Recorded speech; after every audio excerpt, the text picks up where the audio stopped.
Yo, how's it going, guys? In this video, I'm going to be talking through how I set up this Maxspect Dice All-in-One aquarium.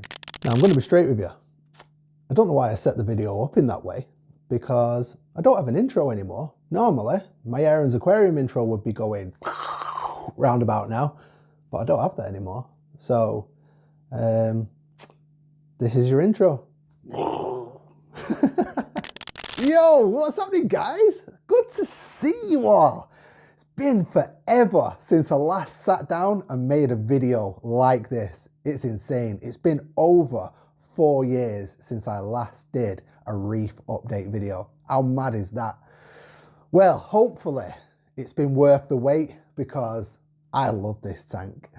Now, I've been sharing this tank on Instagram quite a lot over its progression, over its life, because this tank is actually a month old now. So yeah, it's been updated over on Instagram. So if you want sort of like real-time stuff, check me out on Instagram. But this video, I'm going to go through everything that's gone on up until this point. I'm going to start off with what sort of like where my mind was at when I decided to start this tank. And to do that, we need to go outside. All right, so we've got to start off at my pond, because this has been the inspiration for my new reef aquarium. Now, when I've been setting up reef aquariums in the past, it's been all about the toys, the gadgets, the bits and the bobs. But this pond changed the way I look at setting up ponds, aquariums, because this thing is simple. Let me show you around. So firstly, this is the filter for the whole entire pond. It's just a blue food grade barrel with a few bits and bobs on the inside of it. So water comes in here. There's like a U shape. So there's an elbow on this side and there's an elbow on the inside as well. And the pipe on the inside goes all the way to the bottom. And then there's a T-piece connected to that pipe. So the water flows out and around the bottom of this barrel. Then I've got 3 sponges. So do you know those sponges that you see on the internet? Those like green, blue and black sponges, and they're all like a different like coarseness. So I've got 3 of them at the bottom. And then I've got like in the middle here, 1,000 plastic bio balls. Nothing fancy, just 1,000 plastic bio balls. And then 3 more layers of that same sponge on the top. And then the water, sort of like, so the water starts off at the bottom, passes through all that media, and then goes out to the waterfall. So then once all the water's gone through that blue barrel, it's come down that waterfall and then passed all the way through the pond. It gets to this section here, and there's a narrowed section just there, which creates a bit of a pull on the water. So all of the bits and bobs, leaves and bits of debris that are on the surface of the water get dragged to this area here. And then all I've got to do is just simply put the net in, scoop out whatever's just been collected in this area and launch it and use it for plant food, unless it's actual physical rubbish, and that can go in the bin. Simple as that. The water then goes down through this to a return pump that's at the bottom of this circle, through some sponges again, and then through a pipe, and the pipe goes underground all the way down there back to the blue barrel. Simple as that. So with the filtration being that simple, you would probably expect this pond to look like pea soup, wouldn't you? Where, you know, the water's just green and you can barely see through to the bottom, if at all, and you can only see the fish when they come up to the top. But no, this pond is crystal. I'm guessing even from the angle that you guys are on now and the distance, you can just about see the fish. They're in the deep end of the pond at the moment, and I can see right down to the bottom. And that's not really because of the mechanical part of this pond, it's the biological part. So this pond has gravel everywhere. All across the base of this pond, I've just put tons and tons of gravel. And also as well, as you can see, there's rocks all over the place, inside and outside of this pond. This is where the magic happens, because all of this gravel and all of this rock creates surface area for bacteria. Bacteria that is helping keep this water absolutely crystal. I love it. Now the thing is when it comes to maintenance of this pond, it's next to nothing. Come spring, what I tend to do is do a bit of a spring clean. So I may get in the pond with the net, and any leaves that have settled inside the pond over winter, I'll scoop them out. And then the blue barrel, what I'll do with that is I'll take all of the sponges out, give them a bit of a jet wash, give them a clean up, put them back in, job done. That is the maintenance of this pond for a year. That's it. So I wanted to take that level of simplicity from my pond and adapt it to my reef tank.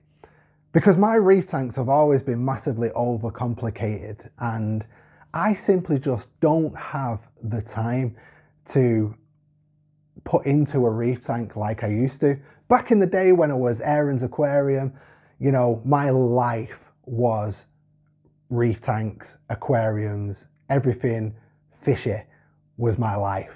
But now it's not. This is a hobby again. It's not a business, it's not anything. It's just a tank that I can sit on my sofa and enjoy. So I wanted it to be fun. I wanted it to be a joy. I didn't want it to be a task. I didn't want to have to think about it all of the time. So I've made it as simple as that pond. All right, so now you understand my thought process on how I wanted to set up this tank. Let's actually talk about the tank. So it's a Maxspect Dice All-in-One aquarium. It's a nano tank. It's 40 centimeters wide by 40 centimeters deep by 36 centimeters from the bottom to the top, or from the top to the bottom, whatever floats your boat. It's about 45 litres in volume, water volume, which is around 12 US gallons, I think. And like I said, it's an all-in-one aquarium. So in here, there's no sump, there's no canister filter, nothing like that, because it's all contained within this glass box. At the back of this glass box, there's a small sort of like sump area, and it's got 3 chambers. In chamber number 1, it's got a filter sock. Simply, that's it. Filter sock just to catch any debris that will be in the water column, so I can just easily whip out the filter sock, give it a clean, and throw all that crap away. In chamber number 2, this is the main chamber, because this is what is going to achieve my goal. In chamber number 2, we've got Maxspect Bio spheres, and we've also got some small Maxspect Bio blocks. Now these actually come with this aquarium, which was very appealing for me, because obviously my approach to setting up this aquarium is very much biological filtration focused rather than mechanical filtration focused. So I'm not really interested too much in skimmers or reactors or anything like that. I just want to make sure that there's enough homes within this aquarium for bacteria to live. It also comes with like this coarse black sponge, which I've used to put on top of the biomedia, just to protect it from any debris that might have got past the filter sock, so that no crud gets caught up in the biomedia and making it so that it can't work, you know, to its maximum capacity. And then in chamber number 3, there is just a return pump. Now the tank comes with a Maxspect return pump, which is around, I think it's about 400 litres per hour. But after about 2 weeks, the return pump started to rattle, started to get quite noisy. So I thought, can't be doing with that. So I ended up switching it out, which I probably would have done anyway, because I do like going with these Eheim pumps. I think I ended up putting one of these in my Fluval Evo back in the day as well. So this is the Eheim Compact On 600 return pump. So I think it's 600 litres per hour. So I've got an extra 200 litres per hour. So a bit more of a tank turnover in there. And it's quiet. It's not silent. It says on here, I'm pretty sure on here it says it's silent, but it's not. But it's quiet. It'll do. And it's doing the job. So moving on to the display area of the tank, equipment wise, in here we've got the AI Nero 3 wave maker. Now I thought this is a perfect fit for this aquarium because of its size. It's tiny, it's a tiny little pump, and it's proper powerful. I can't turn it up any higher than about 45%, because if I do, it gets really like rough in there and it really moves the sand bed. So about 45% is its max, which is pretty good really, because I've noticed when it goes over 50%, it's quite loud. And it's like, it's not something that I personally could really deal with, because it is quite a noise. Do you know what I mean? So luckily I don't need it to go over 50%. Another thing with it though, that I'm not really chuffed with is the green propeller, because I've got this sat on the back wall of this tank at the moment, and if it had a black propeller, it'd be invisible. You wouldn't be able to see it. But this green propeller, do you know what I mean? But suppose the pump is what I needed it to be, so I'll just have to take the hit on the green propeller. Now, a question that I've had from a few people on Instagram is about its position, because the external magnet is actually in the sump area of this aquarium. I forgot what it was, underwater. Now, I couldn't find anything online on any official websites or anything like that saying that you can actually put the external magnet in water, but I've seen on a few forums and stuff that supposedly you can put the magnet in water. So I can't say yes or no personally. I've done it, I've put the magnet in water. I'm just gonna have to keep an eye on it. I've got a reminder set on my phone for every month to check the magnet to make sure that everything's okay, everything's hunky-dory. If any official people from AI can get in the comments section and let me know whether or not I can put that in water or not, that'd be great. But yeah, so I'm using the AI Nero 3. For aquascape, this is by a company called Art Reef Rock. A-R-T, Art Reef Rock. And it's like a pre-made structure. So basically you can go on the internet and you can see images of these pre-made aquascapes, and you can go, I'll have that one. And when it arrives, it'll be exactly the same as the photo. It'll come in a box, and it's a bit like Lego, where, especially if you get a larger one, you can actually connect the pieces together, and they have like, I think it's color coded, and you just put like this blue color with this color. Do you know what I mean? And then it all goes together really simply. Now, this aquascape was actually two separate aquascapes when I bought it, but when I put it in the tank, I didn't really like it. So I decided to stack the two on top of each other, and I think it's worked out quite well. I actually went on my Instagram page and asked people, you know, what they think, the original aquascape or this version, and the majority of people went for this version. So yeah, it looks super cool and it works. The plates of this aquascape are also sort of like modular. They have an acrylic rod sticking out the bottom of the plates, and in each of these aquascapes there's some holes that are pre-drilled. So you just take the plate and you just slot it into the hole, and then you can angle the plate where you want. If like you want this plate up there and that plate down here, you can just put it all around whichever way you want. So I thought it was quite a cool, you know, little thing. For substrate, I've gone with the Carib Sea live sand. Now, anybody that's going to be watching this channel and they've watched it for long enough will be like, what? He's using live sand?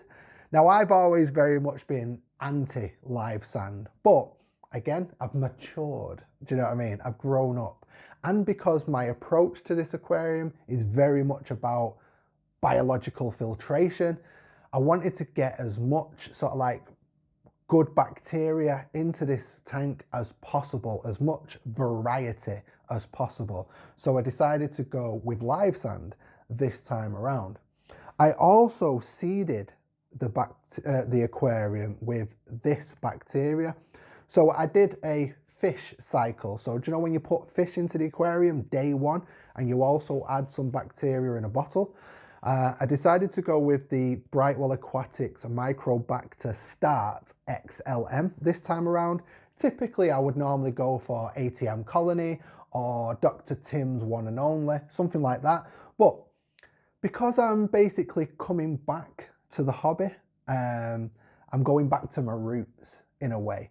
And Brightwell Aquatics was one of the first brands that I ever used, because my mentors, it was a shop called Marine 23. They sort of mentored me. They held my hand when I first got going, and they was a very big Brightwell shop, and everything just worked for me. Do you know what I mean? So I thought, do you know what? Go back to my roots and start where I began.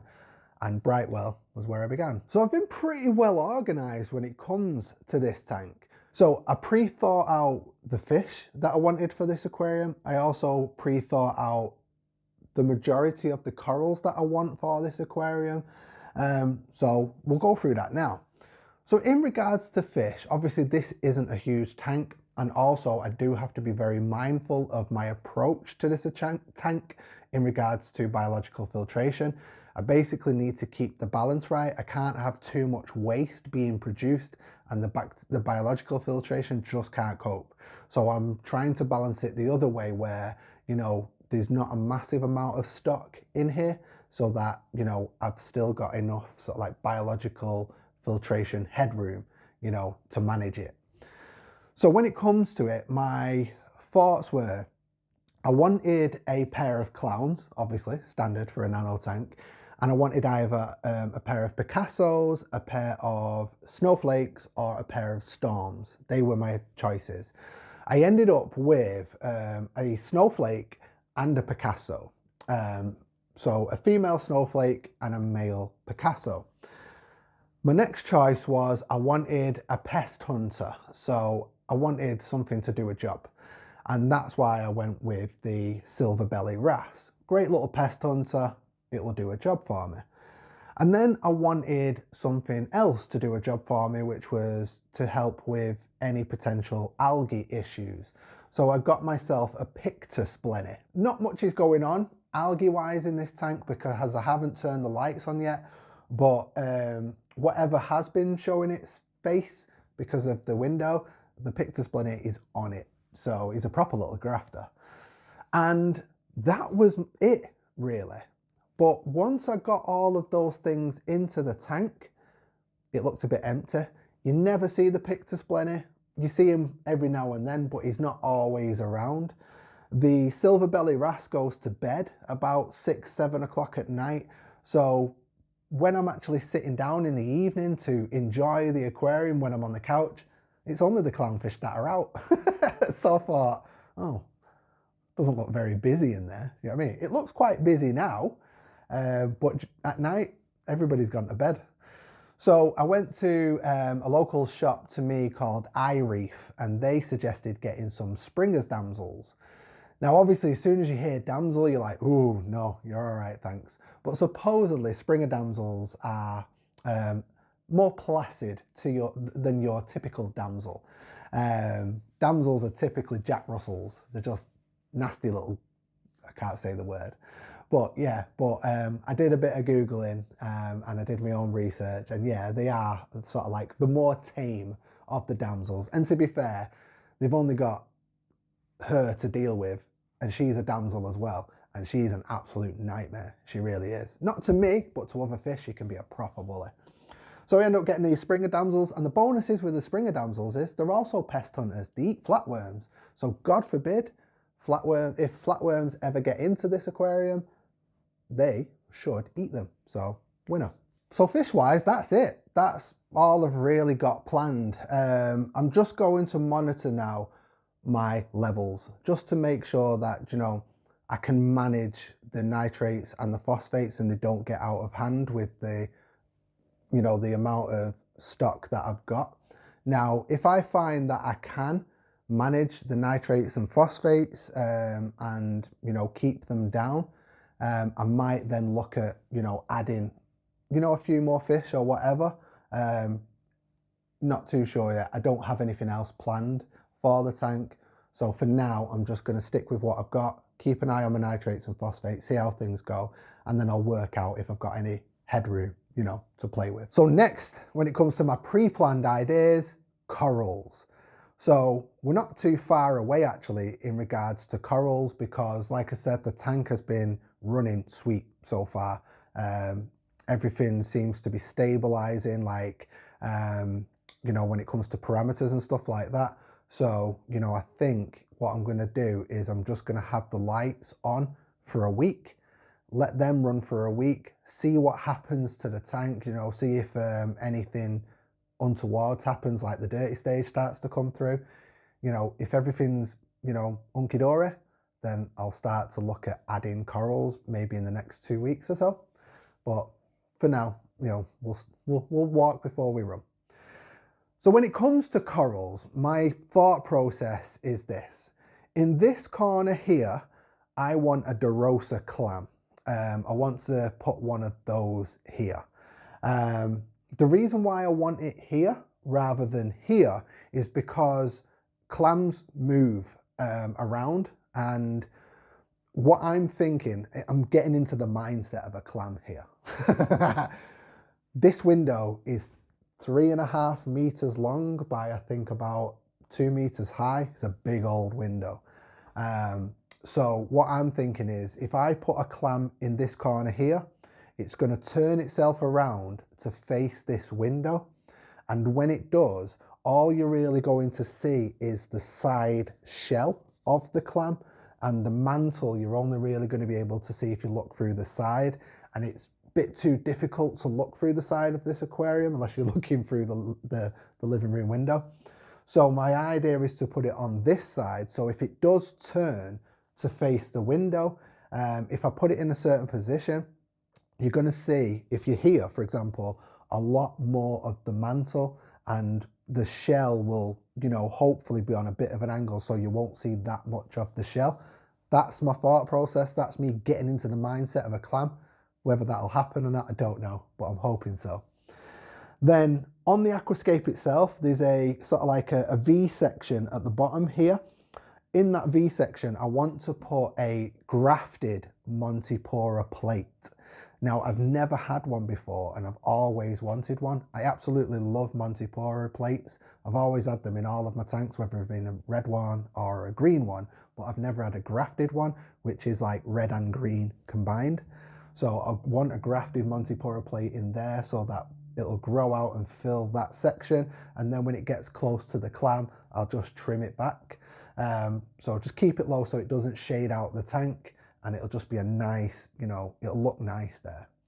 Then on this plate here, I want like 1 or 2 or 3 different color hammer corals on this section. I want to create a bit of movement in that area and a variation of color. Hammers or frog spawns, whichever, I'm not really too fussed, but I just want some nice variations of colors and movement in that area. I'm not going to go with torches because torches are a little bit more aggressive. If I do go with a torch, it might end up, you know, down on the sandbed down here. You know, if I ever win the lottery and get myself like one of these hellfire torches or something like that. And then I want some toxic green candy canes. Again, not too sure. I was probably thinking about putting them maybe in that sort of like V section a bit higher up from the Monte in there. This plate over here, I don't really have any plans for as of yet. Don't know what I'm going to put there. The plate at the very top, now that plate may come off entirely. I may just take that off and put that in the sump section because there's like a little nubbin on the top there, and I think that will be perfect because I want some Montipora digitata, which is like sticks of Montipora rather than plates. You can get them in a red and a green color. So I was going to get both. So I was going to have 1 stick of red and 1 stick of green, stick them both on the top. And as they grow, I'll have either, you know, a green section and a red section, or they'll intertwine and I'll have like this crossover of green and red. Now I have seen that you can actually get grafted Montipora digitata, but I've only seen that on, I think it was on Tidal Gardens website, but they don't have any stock. And then I've never seen anybody else with them. So if I could get a grafted Montipora digitata, then that's what I would want. But if I can't get grafted, then I'm happy with a red and a green one and just allow them to do their thing. And then lastly, in regards to my pre-planned corals, is I want a couple of rock flower anemones. I'm probably going to put like a small rock in this area here and just maybe have a little zoa garden. I said little then, didn't I? little, a little zoa garden or something here, surrounded by maybe, you know, 1 or 2 rock flower anemones, but the really colourful ones. So that's what I want there. And that's pretty much it when it comes to my pre-planned corals. I'm open to, you know, suggestions for corals, like what people think would look nice in here, but that's what I've pre-thought out. Right, so that's pretty much everything. The only last thing really is to explain the only sort of like bad thing that has happened so far. I've not had a dirty stage so far. Nothing has gone wrong apart from basically a mistake, which was my mistake. When I was feeding the fish the other day, I turn the return pump off when I'm feeding the fish, but I leave the AI pump on feed mode, and feed mode is about 1%, so it's still on, but it's just slowly ticking over. And I do that to try and, you know, keep the food moving, because if the food's not moving, the fish are not very interested in it. So I put some frozen food in and it just dropped straight to the floor and they just wasn't interested in it. So what I did was I went on the AI app and I turned the pump on, and when you press pump on, it basically puts the pump to 100%. And I'd not realized, but my little clownfish was near it and it sucked the clownfish in, and the clownfish got like attached to the back. And then when I've changed it back to the regular schedule, which is random, the poor little clownfish is stuck and it's ended up killing it. And I'd not noticed it. I'd had a look and I could see like a bit of white, you know, on the pump, but I thought it was a bit of frozen food, you know, just a bit of excess frozen food. And I thought nothing of it and just left it. And then when I went and had a look, it was the fish. So that's why at the moment, there's only 1 clownfish swimming around. So I am going to have to replace that clownfish at some point when I go to the fish shop next for a coral. I might get a replacement clownfish. But realistically, you know, so far, 1 month in, you know, that's the only negative about this tank. And it was my fault just not paying attention. You know what I mean? So a bit gutted, but it's what it is, isn't it? So guys, that's it. It's been a long one, but I've had a lot to say. I'm not very good at keeping videos short, am I? So there we go. That's it. We're done. That's the reef update over. Next one will be when I've got corals in here. And again, in the comments section, just let me know what you want to see in the next videos. You know, what videos do you want me to make? I do have like a bit of a Q&A video to do, because I did a post on Instagram asking people, you know, what questions they have about this tank. So I'm going to do a video like that. But anything that you guys want to like me to talk about in these videos, just let me know in the comments. All right, guys, see you in a bit.